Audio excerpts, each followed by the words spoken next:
तेल को लेके बहुत सारे जार्गन चलते हैं, saturated, mono unsaturated, poly unsaturated, ये सारे बकवास है कि Indians are genetically prone to develop more cholesterol, more triglyceride, blood pressure, sugar, और इसको मेटाबॉलिक सिंड्रोम बोलते हैं। अगर आपके 40 ब्लॉकेज है तो भी रोक सकते हो, अगर 70 ब्लॉकेज है तो भी रोक सकते हो, और 90 ब्लॉकेज है तो भी रोक सकते हो। ये जानबूझ के बोला जाता है क्योंकि वो पेशेंट के ऊपर प्रेशर क्रिएट हो, फैमिली पे प्रेशर क्रिएट हो कि ऑपरेशन करना बहुत जरूरी है, नहीं तो हार्ट अटैक होने वाला है। हार्ट की बीमारी को अगर मैं गिनूं तो 14 रीजंस है।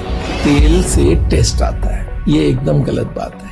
आप सब कोई एक चम्मच तेल लीजिए और मुंह में डाल के टेस्ट देखिए, एकदम जीरो है। आपका एक जादू डाइट है जिससे वेट जादू से कम हो जाता है, तो डाइट क्या है जरा बताना। देखिए बहुत सिंपल सा कंसेप्ट है इसमें, और ऐसा 40 घंटा कर दूं तो हार्ट में हजारों नई ट्यूब खुल जाती है, इसको बोलते हैं नेचुरल बाईपास।